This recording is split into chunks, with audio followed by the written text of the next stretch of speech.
Bueno, estamos aquí. Se me salió un dominicanismo. Estamos aquí con don Denis Olivero. Un placer. ¿Cómo está usted? Representante Un placer. de Elías Piña en la región central del país. Así es. Abogado, experto en derecho administrativo y derecho constitucional y un gran conocedor de la frontera. Perfecto, muchas gracias. Buenos días a todos. Él y el hermano Toro. Para mí siempre es un placer compartir con ustedes aquí. Esta es como si fuera mi casa ya, ¿no? Sí, usted, desde la época de pandemia que hicimos Claro, varios sí, programas por vía remota.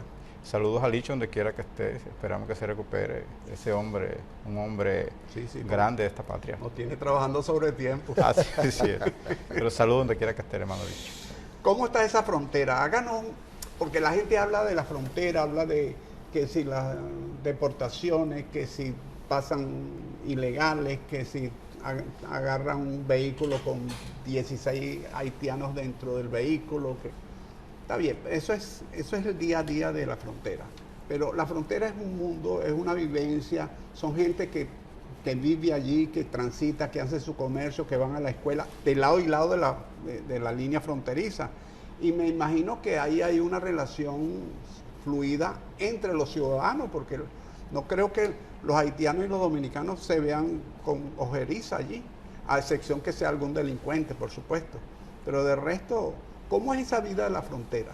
Bueno, todavía en la década de los 80, la frontera y el contacto con los hermanos haitianos era un contacto misterioso, sobre todo lleno de mitos y leyendas, que los haitianos comían gente, que llevaban los muchachitos. Llevaban los muchachitos, que se vendían gente, que tenían un sitio llamado el Alcajé, donde vendían las almas de la gente y tú cruzabas Haití y lo vendías. Y podías ver tus seres queridos que habían fallecido. Un tratado... Alcajé, sí. Supuestamente la gente le vendían las almas en República Dominicana, que morían pero no morían nada. Entonces esas almas iban y encarnaban allá en un sitio de Haití que se llamaba Alcajé. Entonces allá en Alcajé usted podía cruzar y ver su familiar allá. Pero lo veía, esa alma la veía... Físico. Físico, en cuerpo haitiano. En cuerpo en físico. O sea, era como si transportaran un alma a... Sí, pero en otro cuerpo. En el mismo cuerpo. Ah, ok. Como si resucitara. Sí. Y allá lo esclavizaban. Y allá lo esclavizaban, sí. Entonces... un bonito cuento de camino. Sí, realmente. Entonces, ese misterio, ese miedo que había con los haitianos que comían muchachitos, todas esas cosas. Entonces, cuando en la frontera se trataba con haitianos, era un fenómeno extraño. Los niños salían corriendo. Pero ya la frontera de hace muchos años no es... Hay un contacto, un intercambio comercial permanente. Sobre todo, comienza fundamentalmente el intercambio es en la década de los 80.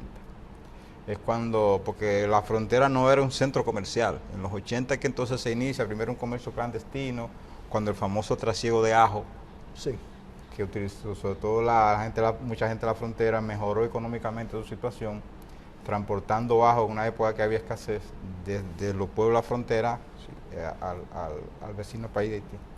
Entonces a partir de esa época entonces comienza ese intercambio comercial más común y más frecuente entre haitianos y dominicanos.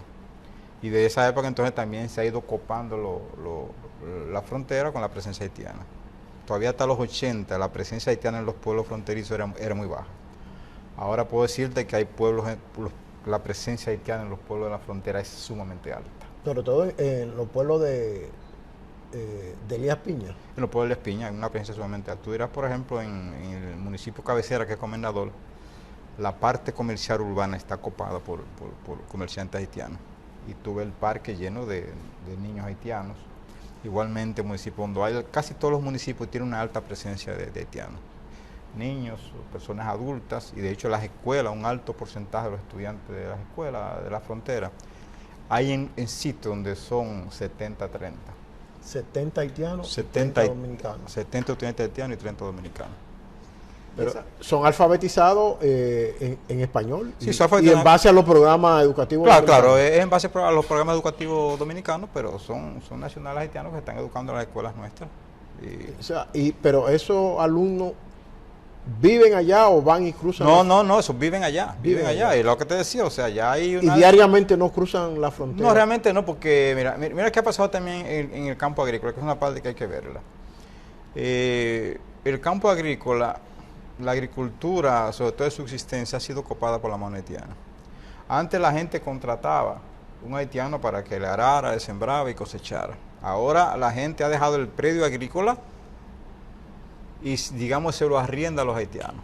O sea, yo tengo un predio en la frontera, sobre todo en la parte montañosa, le cedo el terreno al haitiano y el haitiano, digamos, de cada 4 cosas que cosecha me da una a mí. Pero quien está produciendo y está generando todo es el haitiano.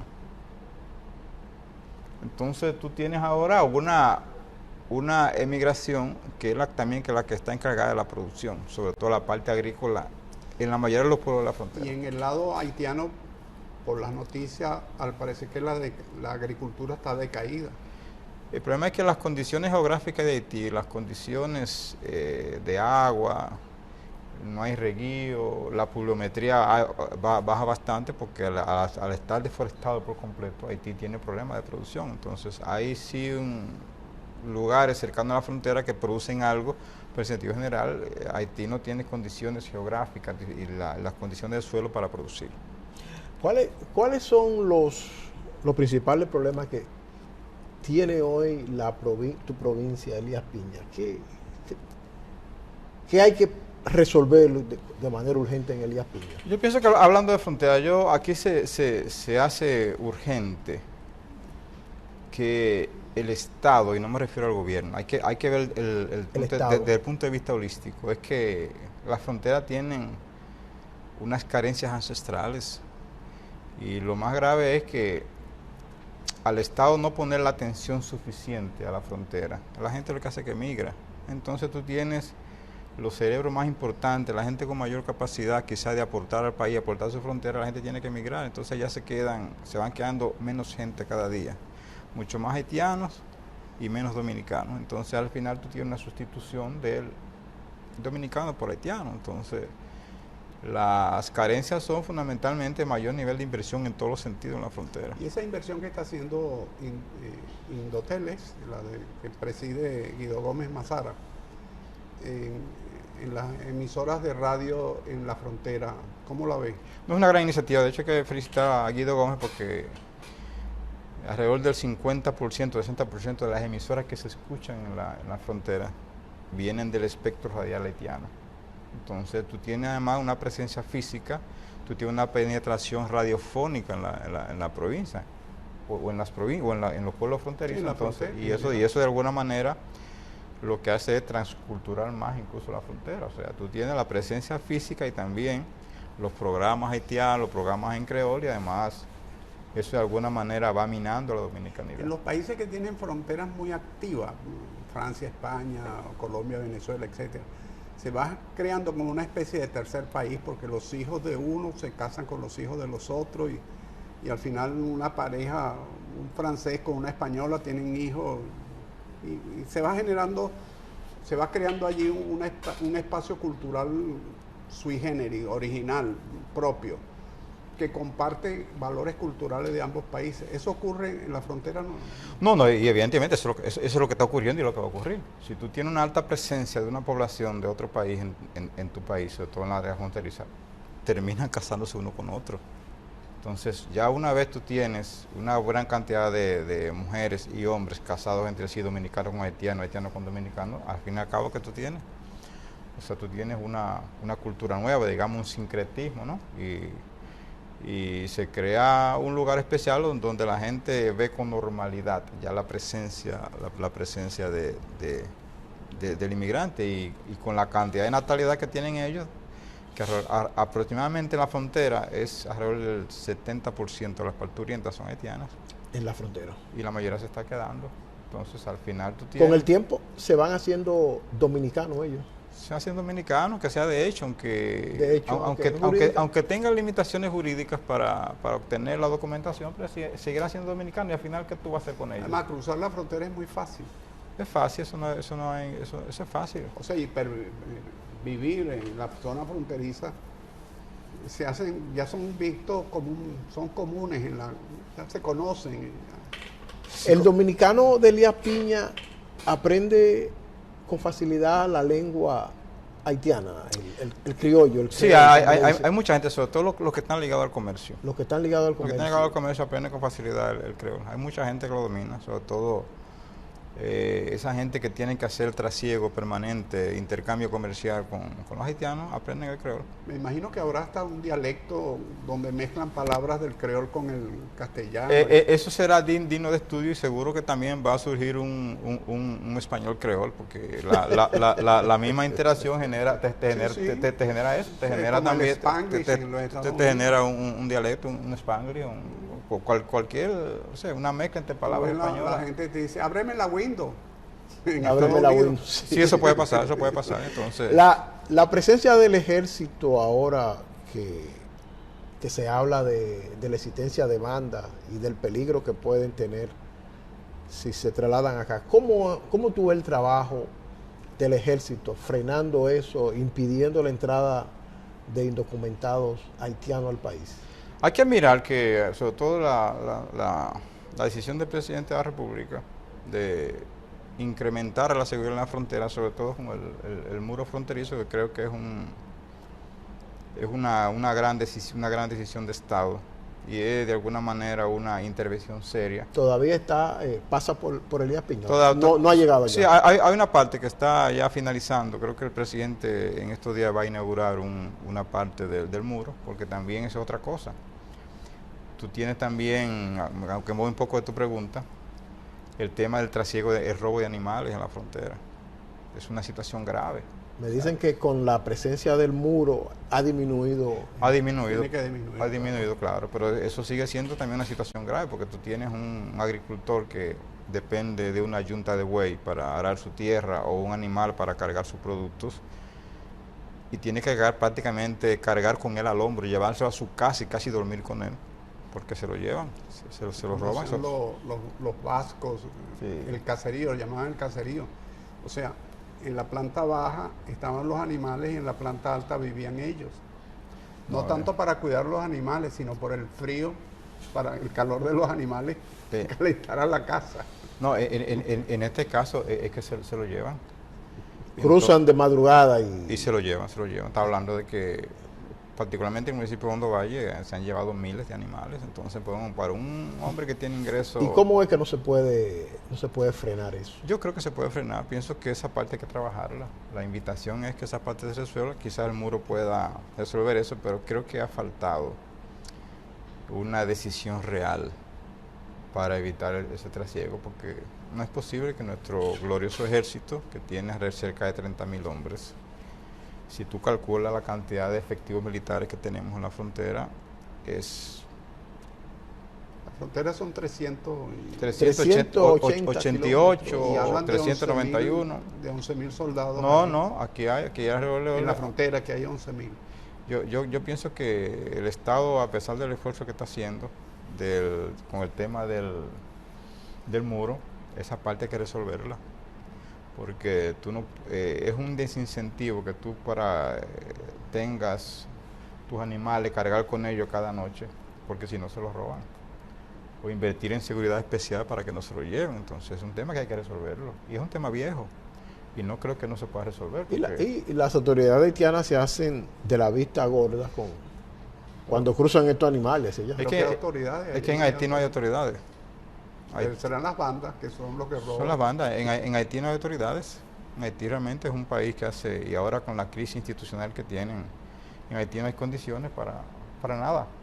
Entonces es el Estado Dominicano el que tiene que garantizar que la gente que se ha quedado en la frontera produciendo tenga la seguridad mínima de por lo menos producir, y que los animales, que son los que les sirven para arar la tierra, para cargar sus productos, por lo menos que esos animales tengan garantía, porque no creo que sea tampoco misterioso resolver un tema como ese. Cambiando un poco el tema, usted que es asesor de la Cámara del Senado del país, de la República Dominicana, ese tema de la ley que va a regular las candidaturas independientes, he visto algunos artículos de prensa, algunas noticias, creo que hay dos puntos allí que son digamos, conflictivos. O 3 puntos.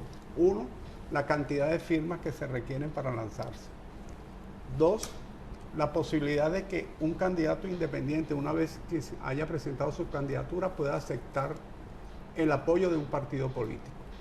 Y 3, la solicitud de algunas ONG o asociaciones que piden que a esas candidaturas independientes se le asignen recursos públicos para financiar su campaña. Esos 3 temas. Yo creo que el tema que lo vimos someramente, y creo que tendremos que dedicar un programa especial, el tema de las candidaturas independientes. Es un tema que requiere, yo creo que, muchas discusiones, porque es un tema conflictivo, porque tú estás hablando de que de alguna manera tú estás dando de potestad a la sociedad civil de que pueda presentar candidaturas. Y pienso que los candidatos independientes son de alguna manera una expresión de la inconformidad del votante con el sistema actual. Creo que también someramente hablamos de la abstención. La abstención también es una respuesta al sistema político dominicano. Pero ya la distribución de fondos a los partidos, a los candidatos independientes, es un tema que tiene un nivel de complejidad importante, porque de repente, imagínense que aquí con las habilidades que tiene mucha gente aparezcan 200 candidatos independientes, que no se sorprenda que puedan aparecer 200, 400 candidatos independientes. Entonces, los recursos que se destinarán para ellos serán los mismos recursos los que tienen los partidos políticos actuales, o vamos a dar recursos adicionales del presupuesto nacional a esos candidatos emergentes. ¿Y sobre qué base? Porque a un partido político le asignan recursos sobre la base de sus resultados electorales anteriores. Una vez que el candidato independiente gane o pierda, desaparece como tal, porque él no tiene una grupo. Ahí hay una figura que se está creando de una agrupación cívica, pero eso no es una personalidad jurídica similar a la de un partido político. O sea, ¿sobre qué base? ¿Cuál es el planteamiento filosófico jurídico? Mira, un partido político para poder ser aprobado por la Junta Central Electoral tiene un conjunto de requisitos para aprobarse, que tenga locales a nivel nacional, que tenga una directiva. El 2% de firma de las últimas. Por lo de firma, un conjunto de firma del padrón electoral. Una bandera, sí, un programa, una propuesta nacional. Entonces, se supone que si tú al candidato independiente lo vas a liberar de todos esos requisitos que tiene un partido político, porque si comienza a exigir la misma cosa a un partido político, deja de ser un candidato independiente. Entonces, le va a asignar recursos a una persona física sin los requerimientos de ley. O sea, ¿sobre qué base? Y como decía usted, sobre todo, ¿con qué porcentaje o sea, a mí que se me ocurra, hemos hecho de independiente y saque, digamos, 300,000 votos, se van a asignar personalmente fondos en función de esos 200,000 votos. O sea, es un tema complejo que pienso que hay que verlo con mucho más detallado, porque si bien es cierto que los partidos políticos son la base de la democracia y de alguna manera son quienes sustentan las candidaturas en sentido general, pienso que igualmente da la apertura a que las candidaturas independientes aparezcan, pero también eso hay que verlo con... ¿Usted no cree que al final del día, con todas estas discusiones, no va a quedar una población que se crea una expectativa, esas expectativas frustradas, y va a alimentar más la desafección por el sistema político?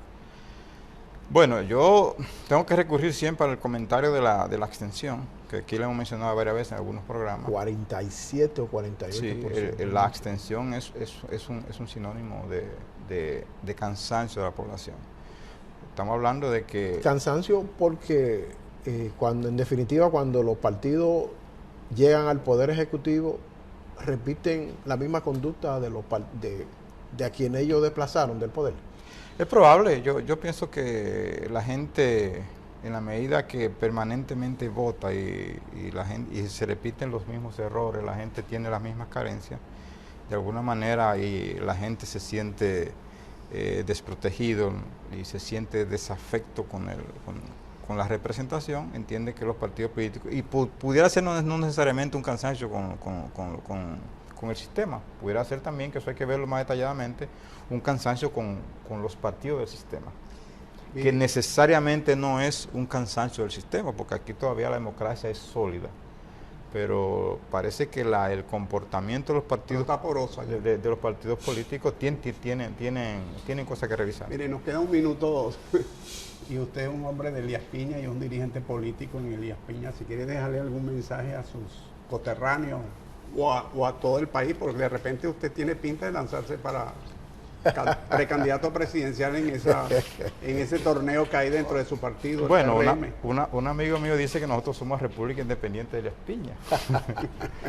No, realmente no, simplemente pedirle a los coterráneos de la provincia de Elías Piña que sigan trabajando, defendiendo el tema de su frontera. Hay que seguir invirtiendo en las comunidades que trabajan allá.